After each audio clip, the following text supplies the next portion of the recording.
Good afternoon, everyone. My name is Jerwin Mendoza, and I'm a fifth batch of MMM School Guiders. This is my video presentation about the MMM. First is ideolohiya. Ang moderno ng mundo ay masaya.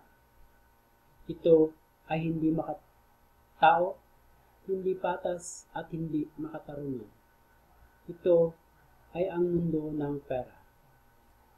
Hindi ito mundo para sa mga tao, hindi para lamang sa may mga kakayahan gumawa ng pera. Ito ay para lamang sa mga taga-bangko. Bakit? Kasi ang mga taga-bangko ay sila yung may kakayahan gumawa ng kahit ano. At sila din yung may mga kapangyarihan.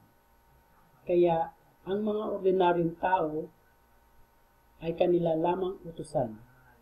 Likas na ang mga taga-bangko ay namumuhay ng masagana kumpara sa atin. Tama ba ito? Hindi. Kasi hindi ito patas, hindi ito makatao, at hindi ito makatarungan. Kaya dito winakasan ng MMM ang hindi makatarungang pamamalakad ng taga-bangko at dito ang lahat ng mga tao ay nagkakaisa sa MMM. Ano nga ba ang MMM? Ang MMM ay hindi isang bangko. Ang MMM ay hindi nangungulekta ng pera, hindi isang online business, height and business program. Ang MMM ay isang komunidad na kung saan ang mga miyembro nito ay nagtutulungan sa isa't isa. Binigyan ng MMM ng isang technical basic na makakatulong sa milyong-milyong miyembro sa buong mundo para mahanap ang mga miyembrong nangangailangan ng tulong at mga miyembrong handang magbigay ng tulong ng libre. Ang MMM ay isang bagong lipunan, isang malinis na lipunan at walang kasakiman na ang lahat ng mga miyembro ay nagtatrabaho na ayon sa kanilang kagustuhan na walang pag-aalipin at walang Panginoon. Ang hangarin lamang ng MMM ay mabigyan ng kasiguraduhan ang lahat ng membro sa mga hinaharap. Paano nga ba gumagana ang MMM? Madali lamang ang pamamaraan kung paano gumagana ang sistema ng MMM. Ang MMM ay walang central account na kung saan nilagak ang mga pera. Ito isa lamang social o financial network o para lamang Facebook na kung saan ang mga membro ay maaaring humingi o magbigay ng tulong sa bawat isa. Ang tulong na ibinibigay ay pinapadala ng taong nagbibigay direkta sa account number o bangko ng taong tumatanggap ng tulong.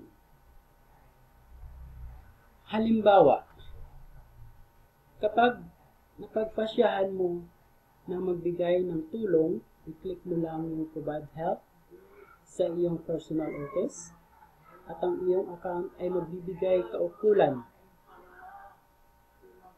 Mabro, ang internal currency ng system.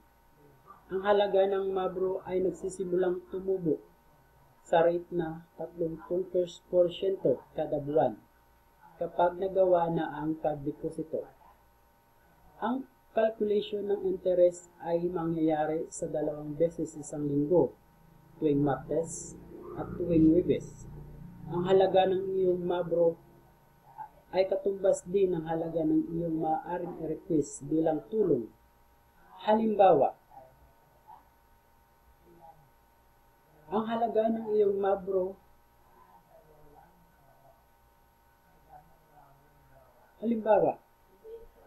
napagpasyahan mong magbigay ng tulong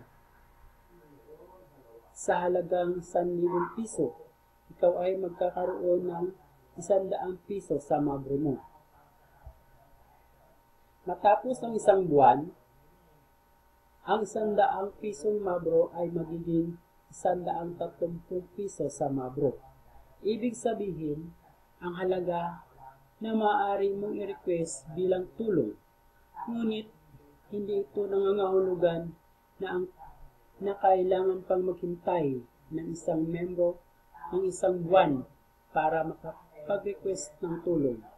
Kahit anong oras, pwedeng gawin ang request matapos ang confirmation ng iyong mabro. Ibig sabihin, kapag napadala na at na-provide na ang tulong sa ibang membro ng MMM community, kinakailangan magawa sa loob ng 36 na oras ang pagbigay ng tulong, dahil kapag hindi ito nasunod, ay tatanggalin ang membro sa system ng tuluyan.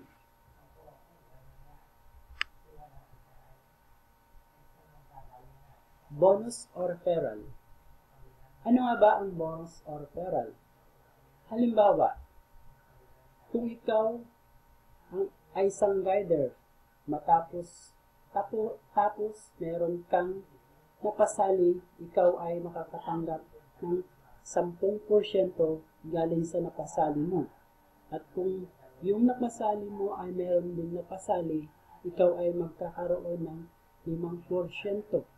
At yung una mong napasali ay nagkakaroon din ng 10% and so on. So, ito yung mga benepisyo na makukuha sa MMM. And once again, good afternoon, and together we change the world. Thank you very much.